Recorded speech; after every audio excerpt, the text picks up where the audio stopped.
when we talk about a balanced message, when we talk about kuntum khayra ummatin ukhrijat linnas, you are the best nation that was produced for the people. When you are shuhada ala nas, you are a witness upon the people, the way the Prophet ﷺ was a witness upon you.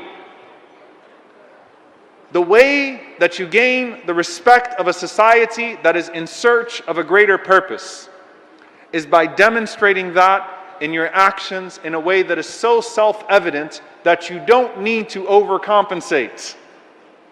And in fact, you can propel yourself ahead as a community without the other supports of power that others have to resort to. That by being always on the moral high ground and calling people to moral consistency, you can always at some point overcome those who are morally bankrupt, even if they have all of the mechanics to suppress your message. That's our Messenger sallallahu alaihi wasallam. A prophet that could sleep under a tree. A prophet that could walk without a bodyguard. A prophet that could proudly come forth before his people and not have to talk about his greatness but demonstrate it with his humility. A prophet that called people to what was better for them in this life and the next, and they knew it because he was always dedicated to their welfare in this life, so why would he not be dedicated to their welfare in the next? When you're talking about a search and people searching for moral clarity, a world of moral inconsistency, I want you to go back to that message, and I want you to go back to the Messenger sallallahu alaihi wasallam and ask yourself, why was he so effective? You could read every leadership book in the world, and I guarantee you could connect it back to a tradition of the Prophet sallallahu alaihi wasallam. How was he able to wield all of that power and not exploit and abuse that power when he had it in a matter of 2 decades? Dear brothers and sisters, I want you to think about this for a moment. 2 decades, which is the extent of the message of the Prophet ﷺ, his seerah, is exactly the same time frame that we now have as a Muslim community from 9/11. 2 decades since 9/11.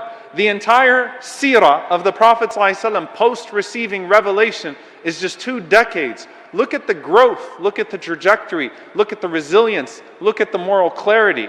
And we have to ask ourselves at this point, at what point do we manifest that consistency and that courage and that morality to where what we preach has become self-evident in our community practice?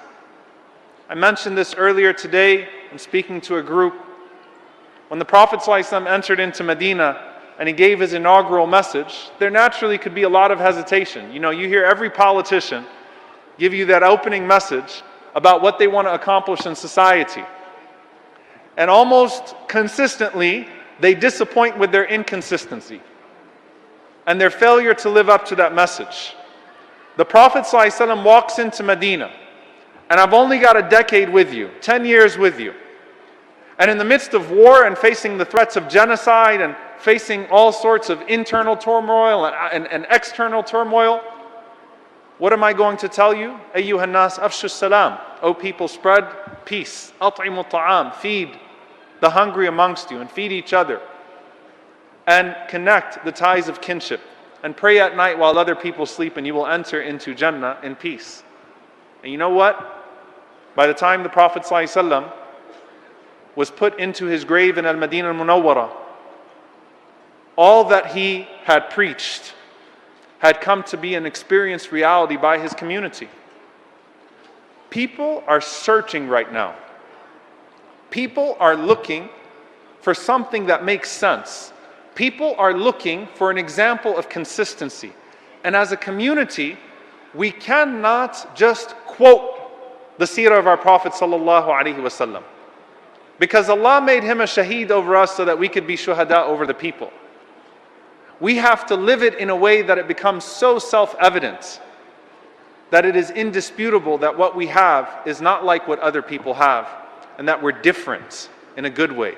But the moral middle cannot be claimed except by those who maintain the moral high ground and do not succumb, and do not compromise, and do not become inconsistent. I leave you with this thought.